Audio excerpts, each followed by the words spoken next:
चलिए binomial distribution के examples देखते हैं। क्वेश्चन लेते हैं, अ कॉइन इज टॉस्ड 6 टाइम्स। देखो एक कॉइन है लेकिन 6 बार हम टॉस करें तो ट्रायल जो है वो 3 से तो ज्यादा है, ठीक है, और 3 से ज्यादा हो तो हम फॉर्मूला का यूज करेंगे, वो हमने डिसाइड किया हुआ है। Find the probability of getting all heads, 2 heads, exactly 3 heads, at least 2 heads, at most 2 heads, सभी वेराइटी के क्वेश्चन है। तो पूरा प्रेजेंटेशन में यहां पर कर रहा हूं कि किस तरीके से क्वेश्चन सॉल्व किया जाता है, पूरा प्रेजेंटेशन करूंगा, ठीक है। तो पहले तो देखते हैं कि हमको क्वेश्चन पढ़ के पता चल गया कि ये क्वेश्चन किसका है, तो बाइनोमियल का है। तो यहां पर हम लिखेंगे कि डिस्ट्रीब्यूशन एप्लीकेबल इज बाइनोमियल। तो पूरा क्वेश्चन देख के सब, क्योंकि 3 डिस्ट्रीब्यूशन है, कोई बाइनोमियल होता है, कभी पॉइजन, कभी नॉर्मल, तो पहले टाइटल में लिख देंगे कि डिस्ट्रीब्यूशन कौन सा एप्लीकेबल है, बाइनोमियल। दूसरी चीज, जैसा डिस्ट्रीब्यूशन फाइनल हुआ उसके बाद सबसे पहला काम यह है कि आप सक्सेस डिफाइन करो, क्योंकि जब तक सक्सेस डिफाइन नहीं करोगे तब तक बाकी का कोई काम हो ही नहीं सकता, फॉर्मूला भी स्ट्रक्चराइज नहीं हो सकती। इसका यह मतलब है कि सक्सेस पहले डिफाइन करो। तो ज्यादातर जो क्वेश्चन है वो हेड के सेंस में है, तो कॉइन टॉस करेंगे तो 2 पॉसिबल आउटकम है, या तो हेड आएगा या तो टेल आएगा। तो किसी भी एक को मैं सक्सेस बना तो बेटर है कि मैं हेड को सक्सेस बना रहा हूं। तो ये आपको लिखना पड़ेगा कि let getting of head be a success represented by random variable x. P of x is equal to ncx p raised to x q raised to n minus x, जिसमें n का मतलब क्या है तो 6 है, P का मतलब क्या है, P means what, probability of success in a single trial. Success किसको बनाए, गेटिंग ऑफ हेड। तो getting of head in a single toss, एक टॉस जो है वो हमारा ट्रायल है, एक टॉस में हमें हेड मिले उसकी प्रोबेबिलिटी सिंगल ट्रायल में 1/2 है। तो ऑटोमेटिकली QB क्या हो जाएगा, 1/2। तो पहले क्वेश्चन को देख के ये फॉर्मेट क्लियर हो जाना चाहिए कि डिस्ट्रीब्यूशन कौन सा है। डिस्ट्रीब्यूशन डिसाइड होने के बाद किसको सक्सेस बनाया है, और सक्सेस बनाएंगे तो ये फॉर्मूला में n क्या है, p क्या है, q क्या है, ये सब स्ट्रक्चराइज हो गए। एक बार ये स्ट्रक्चराइज हो गया, अब इसके बाद सीधा क्वेश्चन आप देख सकते हो। पहला क्वेश्चन क्या है, पहला क्वेश्चन है कि find the probability of getting all heads. चलिए तो रिक्वायरमेंट पे आ जाता हूं। Requirement number 1, probability of getting all heads. Okay, तो 6 ट्रायल है, 6 बार हेड ही मिलना चाहिए, ऑल 6 टाइम्स हेड, मतलब हेड मीन्स व्हाट, सक्सेस। कितने सक्सेस चाहिए, ऑल हेड्स, ऑल सक्सेस चाहिए। ट्रायल कितनी है, 6 में से 6 सक्सेस, मतलब probability of x equals to 6। x का मतलब है नंबर ऑफ सक्सेस, तो नंबर ऑफ सक्सेस 6 चाहिए, तो मैं p ऑफ 6 निकालूंगा, और फॉर्मूला के हिसाब से 6c6 1/2 raise to 6 and 1/2 raise to 6 minus 6 मतलब 0।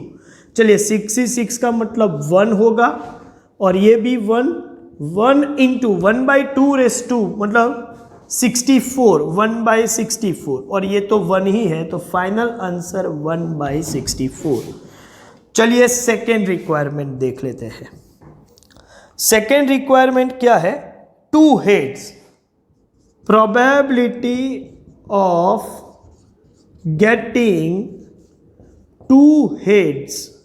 ओके, तो यहां पर मुझे निकालना पड़ेगा P of 2, क्योंकि 2 सक्सेस चाहिए, हेड मैंने सक्सेस बनाया है, मतलब 6c2 1/2 raise to 2 and 1/2 raise to 6 minus 2 is 4। 6c2 का मतलब होगा 15 1/4 और ये हो जाएगा 1/16। अल्टीमेटली 1/64 ही होगा ये, क्योंकि दोनों का टोटल 2 + 4 6 ही है, तो हमेशा वो 1/64 बन। तो आंसर आएगा 15/64। चलिए एक और ले लेते हैं, number 3। Exactly 3 heads, probability of getting, अभी एग्जैक्टली लिखो ना लिखो, 3 हेड्स मतलब 3 हेड्स ही रहेंगे। एग्जैक्टली क्या, एग्जैक्टली मीन्स एग्जैक्टली है, 3 हेड्स तो 3 हेड्स ही रहेंगे। P of 3 63 1/2 1/2 6 - 3 is again 3 और 63 का मतलब होगा 6 × 5 × 4 मतलब 20 और डिवाइड बाय 6 तो ये हो जाएगा 20 और ये तो 1/64, तो मैं डायरेक्टली लिख रहा हूं 20/64। चलिए आगे बढ़ते हैं। रिक्वायरमेंट नंबर 4, रिक्वायरमेंट नंबर 4 है एटलीस्ट 2 हेड्स। ये इंटरेस्टिंग है। Probability of getting at least 2 heads. Okay, तो एटलीस्ट 2 हेड्स मतलब 2 या 2 से ज्यादा हेड ले सकते हैं। दैट मीन्स 2 और 3 और मतलब प्लस और 4 और 5 और 6, ऑल 6 भी हो सकते हैं। तो 2 3 4 5 6 ये सबका टोटल करना है? नहीं, करने की जरूरत नहीं। मैं आपको बताऊं, मैं पूरी सभी का टोटल तो 1 ही होता है सभी प्रोबेबिलिटी का, और उसमें से मैं P of 0 और P of 1 माइनस कर दूं तो 2 3 4 5 6 का जो फाइनल आंसर है वो अल्टीमेटली 1 में से 0 और 1 की प्रोबेबिलिटी माइनस करो उसके इक्वल ही होगा। तो ये सब कैलकुलेट नहीं करेंगे, हम क्या करेंगे 1 minus P of 0 plus P of 1 कर देंगे। चलिए, लेकिन P of 0 और P of 1 हाँ उसका वर्किंग मुझे करना पड़ेगा। तो P of 0 6 is 0 1/2 1/2 6 आंसर होगा 1/64 और P of 1 61 1/2 1/2 5 और ये होगा 6/64। तो 1 माइनस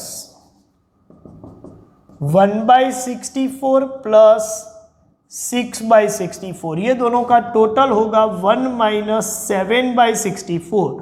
तो 64 माइनस 7 ये आएगा 57 डिवाइड बाय 64। तो इस तरीके से हम काम करेंगे। अब 2 3 4 5 6 कैलकुलेट करने के बाद टोटल करोगे तो वही होगा, तो बेटर है कि ये 2 कैलकुलेट कर दो और 1 में से माइनस कर दो। उसके बाद है at most 2 heads, probability of getting at most 2 heads. अच्छा, जब एटमोस्ट की बात करें तो मैक्सिमम 2 मतलब 2 या उससे कम चलेगा, मतलब 0 हेड भी चल सकते हैं, 1 भी चल सकता है और 2 भी चल सकता है। एटमोस्ट 2 है तो P of 0 और P of 1 और P of 2। चलिए P of 0 यहां पर कैलकुलेट करके रखा हुआ है तो 1/64, P of 1 वो भी है 6/64 प्लस P of 2, तो P of 2 यहां पर कैलकुलेट किया हुआ था 15/64 तो वो भी लिख देते हैं 15/64।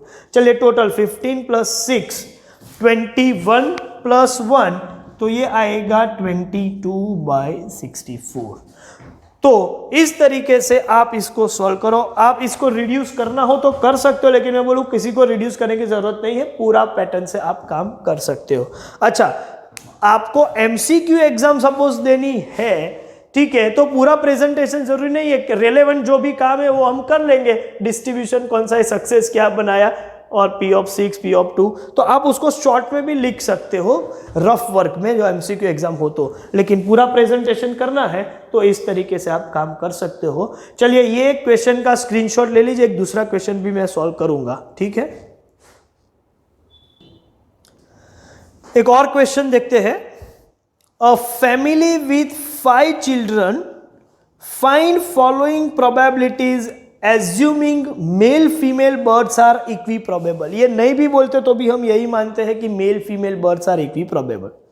तो क्या क्या प्रोबेबिलिटी चाहिए? फैमिली विथ 5 चिल्ड्रन है, all are girls, at least 1 boy, 2 boys and 3 girls, at least 1 boy and at least 1 girl, number of boys more than number of girls. ठीक है, चलिए, तो डिस्ट्रीब्यूशन एप्लीकेबल बाइनोमियल। क्यों? क्योंकि जो चिल्ड्रन है उसको 2 ही कैटेगरी हम बना सकते हैं, किसी एक को सक्सेस बना दे, बॉय चाइल्ड को या गर्ल चाइल्ड को, तो इसका मतलब है कि डिस्ट्रीब्यूशन तो बाइनोमियल है। तो सक्सेस किसको बनाना है? चलिए, ज्यादातर क्वेश्चन बॉय के सेंस में है, उसकी वजह से मैं बॉय को सक्सेस बना देता हूं। ठीक है, तो यहां पर लिख रहे हैं कि let having boy child be a success represented by random variable x. P of x is NCx p raised to x q raised to n minus x. n कितना है?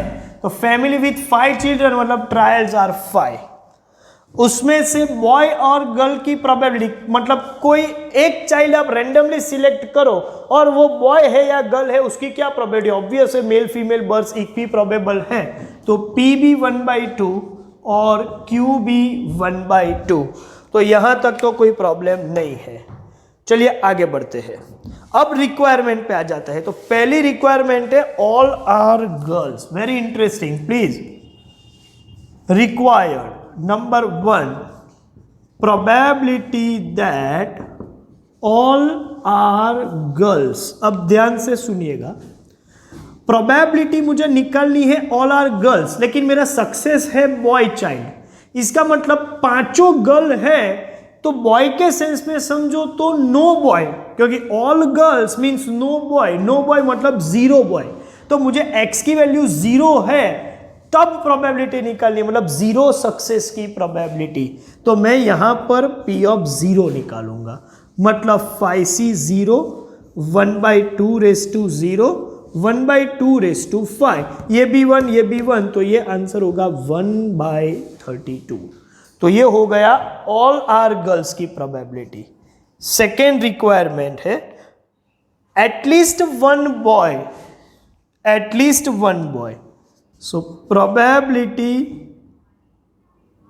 Of at least 1 boy, at least 1 boy मतलब 1 boy या एक से ज्यादा success, एक हो या एक से ज्यादा सक्सेस, मतलब p ऑफ 1 और p ऑफ 2 और p ऑफ 3 और p ऑफ 4 और p ऑफ 5। एटलीस्ट 1 मतलब 1 और 2 और 3, और बॉय को ही सक्सेस बना है तो p ऑफ 1 से लेके p ऑफ 5। इतना तो कैलकुलेट कर नहीं सकते, बेटर ऑप्शन है 1 माइनस p ऑफ 0 कर दो, और p ऑफ 0 यहां पे निकाल के रखा हुआ है, तो 1 माइनस 1/32, तो ये हो जाएगा 31/32। चलिए सेकेंड क्वेश्चन भी हो गया। Third question, 2 boys and 3 girls. ये तो सिंपल सा टास्क है। Probability of 2 boys and 3 girls. तो वैसे भी 2 बॉयज होंगे तो 3 गर्ल्स ही होगी, क्योंकि x की वैल्यू जब 2 होती है, ठीक है, मतलब बॉय को मैं 2 मान के चलूं तो ऑटोमेटिकली 3 गर्ल्स ही हो जाएगी। तो 3 गर्ल्स का कुछ अलग बोल लिखने की जरूरत नहीं है, 2 बॉयज मतलब 3 गर्ल्स वहीं पर सेट हो गया। मतलब मुझे तो बॉय के सेंस में ही आंसर देना है, तो p ऑफ 2 निकालूंगा, मतलब 5c2 1/2 raise to 2, 1/2 raise to 3, और इसका आंसर होगा 10/32। चलिए आगे बढ़ते हैं। Fourth requirement, at least 1 boy and at least, ये इंटरेस्टिंग है। Probability of at least 1 boy and at least 1 girl. Sir इसका मतलब क्या हुआ? एटलीस्ट 2 जगह पर है? हाँ है। देखो ऐसे क्वेश्चन में आप इस तरीके से डिस्ट्रीब्यूशन डिजाइन करो। कि क्या क्या पॉसिबिलिटी। बॉय गर्ल की बात करें तो 0 बॉय होंगे तो 5 गर्ल, 1 बॉय तो आप बोलो 4 गर्ल्स, 2 3 3 2 4 1 5 0, यही पैटर्न है। मैं 0 बॉय की प्रोबेबिलिटी बोलूं या 5 गर्ल्स की, वो एक ही चीज है, क्योंकि मैं सक्सेस बॉय के लिए बोल रहा हूं तो मैं P ऑफ 0 निकालता हूं, मतलब ऑल 5 गर्ल्स हो जाएगी। P ऑफ 1 का मतलब होता है 4 गर्ल्स, P ऑफ 2 का मतलब होता है 2 बॉयज एंड 3 गर्ल्स, तो उसी के लिए मैंने P ऑफ 2 ही निकाला है, आप यहां देख सकते हो। तो इस तरीके से आप एक बार लिख लो। अब पॉइंट है कि at least 1 boy and at least 1 girl, तो एटलीस्ट 1 बॉय के सेंस में देखें तो 0 बॉय वाला ऑप्शन चलेगा नहीं। हाँ, 1 boy, 2 boy, 3 boy, 4 boy, 5 boys भी ले सकते हैं, लेकिन 5 बॉयज में होता क्या है, 1 गर्ल भी चाहिए एटलीस्ट, तो 5 बॉय में 0 गर्ल हो जाती है और वो कंडीशन सेटिस्फाई सेकंड कंडीशन नहीं होती। एटलीस्ट 1 बॉय के लिए 1 to 5 ले सकते हैं, लेकिन एटलीस्ट 1 गर्ल के लिए 0 गर्ल हो जाती है, तो 5 बॉयज इसकी वजह से नहीं ले सकते, तो ये भी कैंसिल कर दो। इसका मतलब आपको 1 to 4 का कैलकुलेशन करना है, या आप 0 बॉय भी नहीं ले सकते और 5, और बॉय को मैंने सक्सेस बनाया है तो उसके सेंस में बोलूं तो P ऑफ 0 और P ऑफ 5 को छोड़ के बाकी की सभी प्रोबेबिलिटी निकाल दो। दैट मीन्स P ऑफ 1 और P ऑफ 2 और P ऑफ 3 और P ऑफ 4, और इसका मतलब है 1 minus P of 0 plus P of 5। वैसे भी P ऑफ 0 तो पता ही है, सिर्फ वर्किंग करके मैं P ऑफ 5 निकाल दूं, तो सेपरेट वर्किंग कर रहा हूं P of 5, 5C5 1/2 raised to 5 and 1/2 raised to 0, इसका मतलब भी 1/32 ही हो रहा है। तो 1 minus 1/32 plus 1/32, so 1 minus 2/32, final answer 30/32। और फिफ्थ रिक्वायरमेंट क्या है, number of boys more than number of girls, probability of number of boys, इसको ऐसे लिखते हैं, probability that number of boys are more than number of girls. अच्छा, इसको भी यहीं से हम डिसाइड कर लेंगे। देखो, number of boys more than number of girls, तो 0-5 में बॉयज मोर नहीं है, कम है, 1-4 नहीं चलेगा, 2-3, हाँ 3-2 ये बॉयज ज्यादा है, तो यहां से आगे हम जा सकते हैं। 3-2 4-1 5-0 ये ऐसी सिचुएशन है जिसमें boys are more and girls are less, तो वो आंसर यहां पर बॉयज के सेंस में लिखे तो P ऑफ 3 और P ऑफ 4 और P ऑफ 5। वैसे भी हमने P ऑफ 5 तो निकाल के रखा है, 3 और 4 सेपरेटली निकाल दे, तो उसको मैं वर्किंग यहां पर कर रहा हूं।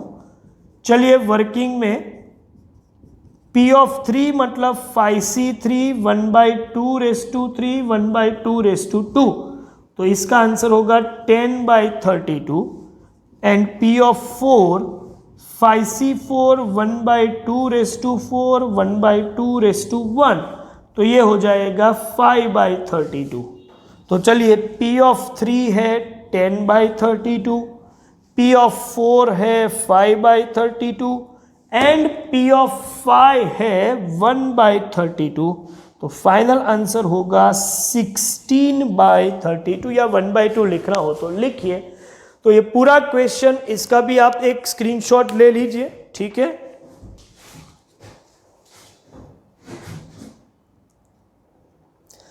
चलिए, तो आपने इसका स्क्रीनशॉट ले लिया हो तो based on this discussion screen पे लिखे हुए जो क्वेश्चंस है वो आपको होमवर्क में करने होंगे। Thank you very much.